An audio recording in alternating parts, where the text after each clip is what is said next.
C'est toujours pour moi un réel plaisir de vous retrouver pour un nouveau numéro, mesdames et messieurs, fidèles internautes. Bienvenue à notre chaîne YouTube Mireille Mwamba Télévision. Je vous dis un grand merci pour votre fidélité. Merci de nous avoir choisis pour vous informer, vous divertir, vous former aussi. En tout cas, comme je l'ai toujours dit, ne pas vous remercier, ça serait vraiment de l'ingratitude de notre part. Pourquoi on vous dit toujours merci? C'est tout simplement parce que on a plus de 1 million de chaînes YouTube, mais si vous avez quand même un certain nombre de gens qui se sont donné la peine de s'abonner sur votre chaîne, à chaque fois que vous publiez une nouvelle vidéo, ces gens sont là, se donnent la peine de suivre la vidéo, aimer la vidéo, partager la vidéo, commenter. En tout cas, ça nous fait du bien. Si on est là en train de travailler, c'est parce que vous êtes là. Parce que si vous n'étiez pas là, je ne serais pas là aujourd'hui en train de présenter ce nouveau numéro. Si je suis là aujourd'hui en train de présenter ce nouveau numéro, c'est grâce à vous. Voilà pourquoi je vous dis un grand merci. En tout cas, comme je vous les ai toujours dit aussi, ici chez nous, tout se passe dans le respect. Si vous voulez réagir, si vous voulez nous faire parvenir votre suggestion, n'hésitez pas, vous le faites, mais dans le respect, pas des insultes, n'est pas aussi déplacé de langage. Donc, on travaille comme ça. On travaille comme ça. Un grand merci. Voilà, mesdames et messieurs, je suis là aujourd'hui. Je pense que vous, comme moi, avez suivi le titre. Le titre est là. C'est une histoire qui s'est passée en République démocratique du Congo, précisément à Kinshasa. Ça fait très mal. Ça fait très mal. Pourquoi? Parce que moi, je me dis, vous savez, si vous avez eu à avoir une relation, ok? Vous avez eu à avoir une relation ensemble, et les choses n'ont pas marché. Les choses n'ont pas marché. Dans cette relation, il y a eu peut-être un enfant ou 2 enfants. Vous pouvez garder de très bonnes relations au nom des enfants. Mais il y a aussi certaines personnes qui sont, je ne sais pas moi, des immatures. Il y a certains hommes ou certaines femmes qui sont des idiots ou des idiotes, des immatures, qui pour eux, le fait de s'être séparés, il ou elle ne supporte pas. Le fait que son ex soit épanoui, le fait que son ex soit heureux ou heureuse, le fait que son ex puisse recommencer sa vie. Ce sont vraiment des choses, et moi, ce sont des choses qui dépassent en fait l'entendement humain. Il y a des hommes qui vont même très loin. Tu vois un homme qui va sacrifier ses enfants, tout simplement parce que il veut faire du mal à son ex, la mère de ses enfants. Un homme qui répond méchamment à ses enfants, un homme qui refuse de venir rendre visite à ses enfants. Il pense qu'en faisant cela, s'il n'est pas présent dans la vie de ses enfants, ça va affecter leur maman. Monsieur, détrompe-toi. Une femme pour qui tu ne comptes plus, ok? Une femme qui ne te calcule plus, papa, tu risques même de mourir. Elle ne viendra pas assister à tes obsèques. Donc, si tu punis tes enfants dans l'intention de faire du mal à ton ex qui est leur maman, excusez-moi le terme, tu n'es qu'un idiot. Tu perds ton temps. Tu es un idiot irresponsable et immature. Qu'est-ce qui s'est passé? La dame que vous avez vue sur la photo là, elle s'appelle Maman Dorcas. Elle était en couple avec Monsieur Freddy Kabengele, le papa en veste est là. Leur relation a donné naissance à 2 enfants. La première, c'est une fille qui s'appelle Hope. Le deuxième enfant que cette maman a perdu s'appelle Grace. Dans leur relation, les choses n'ont pas marché, ok? Ils se sont séparés. L'homme est parti, la femme est restée, c'est la maman qui avait la garde des enfants, Maman Dorcas. Elle habite Upen. Le monsieur aussi, quand il est parti, il est allé se ranger quelque part avec une autre femme, toujours à Upen. Donc les choses continuaient comme ça, chacun évoluait de son côté, mais de temps en temps, le monsieur faisait parvenir à la maman quelque chose pour les enfants, tout et tout. Et par après, le papa, monsieur Kabengele, va décider de prendre les enfants. Il est venu voir leur maman pour leur dire que non, je préfère pas avoir la garde des enfants, je souhaite que les enfants soient avec moi, tout et tout. Mais après, nous allons apprendre que la nouvelle copine qu'il avait, c'est cette copine-là qui lui avait imposé. C'est la copine-là qui ne supportait pas d'apprendre que de temps en temps, M. Kabengele partait rendre visite à ses enfants. Donc la copine était un peu jalouse, elle ne supportait pas. Comme certaines femmes pensent qu'une relation où a eu des enfants, c'est une relation qui ne peut jamais prendre fin. Pour certaines personnes, il y a des gens qui réfléchissent comme ça. Il y a des gens qui ont ça comme ça dans leur tête. Oh, liba là-bas, les coups faratés, mensonges, les coups farapien, voilà. Alors, M. Kabengele a jugé bon de prendre les enfants. Il a pris les enfants, c'est lui qui s'occupait maintenant des enfants, mais de temps en temps, les enfants venaient rendre visite à leur maman. Les enfants venaient passer le week-end avec leur maman. Pendant les vacances, les enfants venaient voir leur maman. Mais à chaque fois que les enfants venaient chez leur maman, les enfants ne cessaient de se plaindre. Les enfants disaient toujours à leur maman qu'ils ne sont pas bien là où ils sont avec leur papa et la copine, parce que M. Kabengele n'a pas épousé l'autre femme là, donc ils étaient en concubinage quand ils cohabitaient ensemble. Les enfants ne cessaient de dire à leur maman qu'ils n'étaient pas à l'aise là où ils étaient. Alors, un certain lundi, maman Dorcas a passé un coup de fil à son ex-mari, voilà, le père de ses enfants, pour lui dire que les enfants sont pendant les vacances de Pâques. Je préfère prendre les enfants, passer du temps avec eux. Papa a dit, ok, c'est pas un problème. Ils se sont fixés pour le mercredi. Donc, le monsieur Kabengele devrait amener les enfants chez leur maman le mercredi. Maman parlait avec les enfants au téléphone, c'était le lundi. Ils ont échangé, les enfants étaient très bien, les enfants étaient en bonne santé. Il n'y avait pas un enfant qui était malade. Les enfants ont seulement dit à leur maman, maman, on n'a presque pas des habits. La fille là, l'aînée là, elle doit avoir 9 ou 10 ans. Parce que son jeune frère qui a rendu l'âme a 7 ans. Donc l'aînée là doit avoir 9 ou 10 ans. C'est elle qui disait à leur maman, maman, je n'ai plus de belles tenues, on n'a même pas de sous-vêtements comme moi là, des fois je me promène nue, des fois je vais à l'école seulement avec mon uniforme, mais en bas je n'ai pas de sous-vêtements. Quand je dis à papa, il dit seulement il va acheter. Donc l'enfant dit à sa maman, maman a dit c'est pas un problème, quand vous viendrez pour les vacances de Pâques, je vais tout acheter pour vous, les sous-vêtements, des habits, tout et tout, donc je vais tout arranger. Maman parlait avec ses enfants, c'était le lundi. Curieusement, le mercredi, le mardi, pendant que la maman attend, maman sait qu'elle doit recevoir ses enfants le mercredi.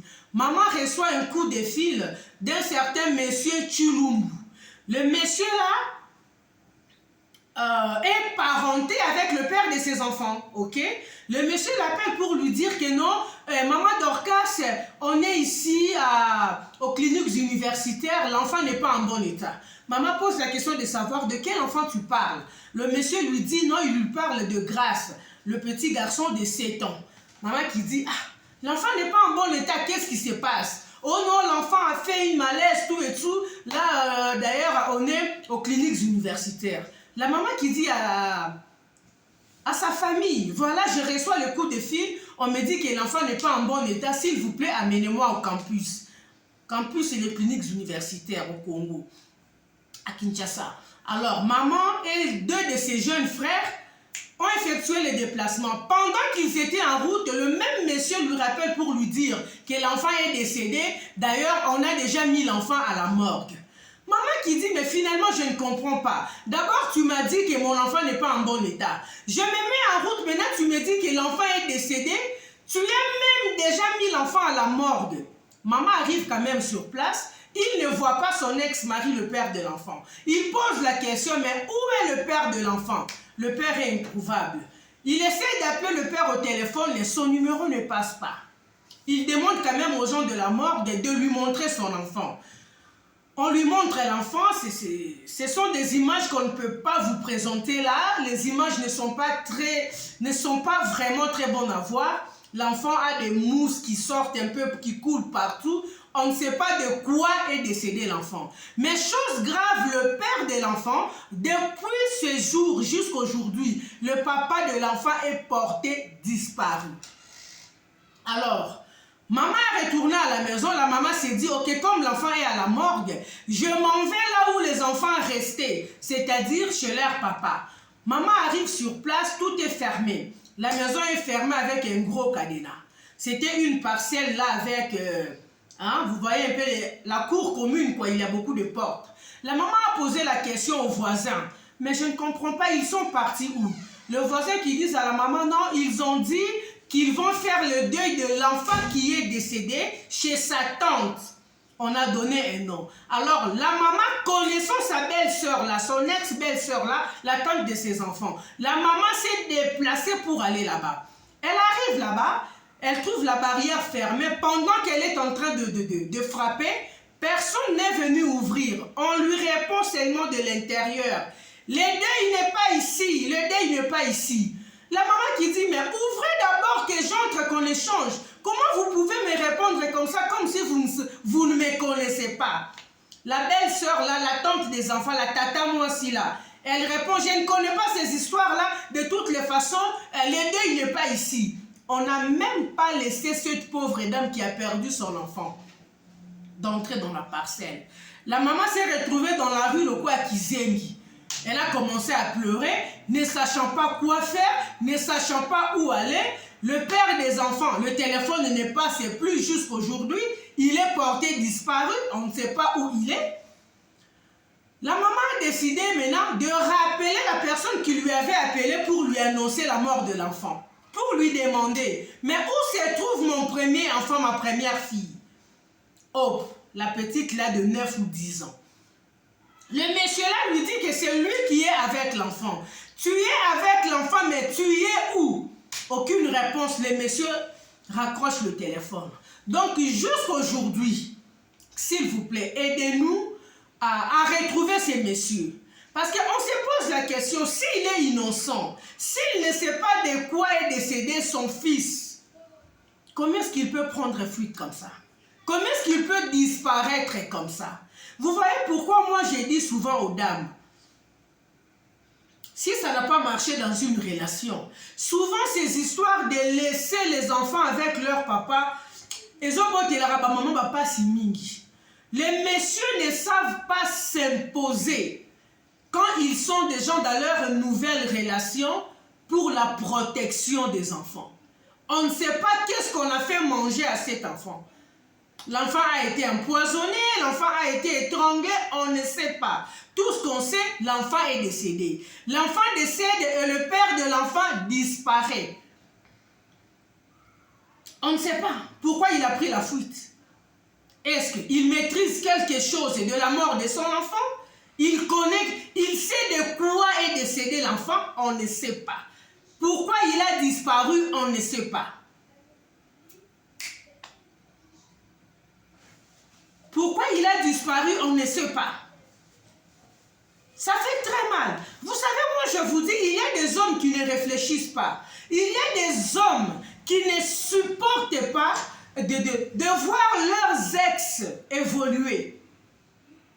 Pour lui, seulement le fait que son ex ne les calcule plus, ça lui fait très mal. Il y a des hommes comme ça, je vous l'ai dit. Pour lui, quand il est avec une fille ou avec une dame, ça n'a pas marché, il veut que la dame soit toujours derrière lui. De temps en temps, tu appelles pour informer, les enfants n'ont pas le lait, les enfants n'ont pas le sucre, et les enfants n'ont pas ceci, je n'ai pas encore payé le loyer. Et quand tu appelles comme ça, il se prend tellement pour le centre du monde. Des fois, il te répond avec insolence, avec des insultes, parce que tu l'appelles pour lui demander, mais il oublie que ce sont vos enfants. Donc, tu n'as même pas à les supplier pour qu'ils le fassent. C'est quelque chose qui est tellement normal. Donc, il doit répondre à ses obligations en tant que papa. Mais tu verras des papas idiots qui arrivent même à répondre à leurs enfants. Et vous m'appelez pour me dire que vous n'avez pas le lait. Moi aussi, depuis le matin, je n'ai pas encore bu le lait. Et je n'ai pas un arbre là qui fait sortir de l'argent. À chaque fois, vous appelez seulement pour poser des problèmes d'argent. Et il y a des hommes comme ça. Et à chaque fois que les enfants parlent avec leur papa, tu vois, les enfants deviennent les enfants deviennent frustreux. Les enfants se sentent mal. Et des idiots immatures comme ça le font exprès. Pour lui, il pense qu'en répondant mal aux enfants, si il met ses enfants dans des conditions pas très bien, ça va affecter leur maman, son ex. Donc lui, son problème, c'est l'ex ne doit pas être heureuse. Mon cher, détrompe-toi. Tu es en train de commettre une grosse erreur et bêtise. Quand tu fais ça, ça n'affecte pas leur maman. Au contraire, tu es en train toi-même de créer quelque chose dans la tête de tes enfants te concernant. Parce que les enfants savent, lorsqu'on appelle papa, il nous répond comme ça, il nous répond comme ça. Tu laisses ça dans leur tête et toi-même tu te crées des trucs pas bien dans la tête des enfants. Tu penses faire du mal à leur maman? Non. Je te dis, mon cher ami, une femme qui ne te calcule plus, tu peux mourir, elle ne viendra même pas à tes obsèques. Surtout si elle a déjà rencontré l'amour. Ah oui, Ati.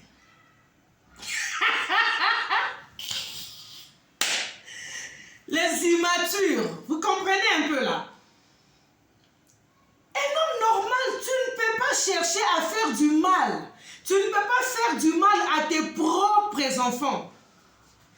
Parce que tu veux blesser ton ex, maintenant tu es malade. Et là, on y est ici, la raté. Qu'est-ce qui a fait que ces messieurs puissent prendre fuite? S'il ne maîtrise rien de la mort de son enfant, pourquoi il a fui? Si l'enfant est décédé, parce que la maman nous a laissé entendre que le monsieur là qui lui avait appelé pour lui parler de la mort de l'enfant est allé voir le père de l'enfant. Donc c'est le monsieur là, monsieur Chilumbu, qui fait maintenant le pont entre la maman de l'enfant et son ex-mari. C'est lui qui arrive là-bas, c'est lui qui appelle le monsieur. Et c'est lui qui appelle la dame, pardon, et le monsieur parle avec son ex. Le monsieur qui dit à son ex, non, l'enfant est décédé, et il ne faut pas te faire des idées, tout et tout. La maman qui dit, mais pourquoi tu y as fui? Toi d'abord, tu y es où? Pourquoi tu ne permets pas que nous deux là, nous puissions nous rencontrer pour échanger? N'est-ce que on en a louche? Perdre un enfant de 7 ans. Donc, au Ménizé, 9 mois, au Boti. Donc, pour une personne là, on ne sait pas, les messieurs. Il a sacrifié l'enfant là, qui c'est un mongo ou quoi? Parce qu'il y a des hommes comme ça qui sont capables de tout pour l'argent. Il a sacrifié son enfant, on ne sait pas. C'est sa nouvelle copine ou sa nouvelle femme qui a fait du mal à l'enfant, on ne sait pas. Voilà pourquoi je dis toujours aux dames. Soyez prudentes. Sorry, nzokwa lembarami nous na été. Ndima okufa na mikumba ya bana na yo que de laisser les enfants chez leurs idiots, immatures, irresponsables de père et perdre ton enfant ou perdre tes enfants. Une mère sait toujours s'imposer dans une relation. Tu vois, c'est ce qui fait que bana soki baza et pas ba maman la bango. Bana bazalaka bien, mais il y a aussi des mamans salopes, hein? Oh, bah, kotaka la bolingo na ndenge moko boye. Non, mais la plupart des cas, dans la plupart des cas, une maman sait s'imposer dans une relation. Azan la relation moko boye. Priorité d'abord, ce sont ses enfants. Ce qui n'est pas souvent le cas avec les hommes. Mobali ya okendo kota kutu libala asundoli mwasi na zeni ake kota libala kote moko boye na ndenge mwasi atikali azwi pasi ya kobota ake kobota ye kote moko boye akotane libala koya akotane libala kote moko boye. Et tu verras des idiots comme ça avant d'anaye un jour à l'obarake et bana tango bakokola bakolukanga kolukanga mafuti. Nous sommes arrivés à la fin, hein. Je demande vraiment aux femmes, soyez prudentes, prenez soin de vos enfants. Merci.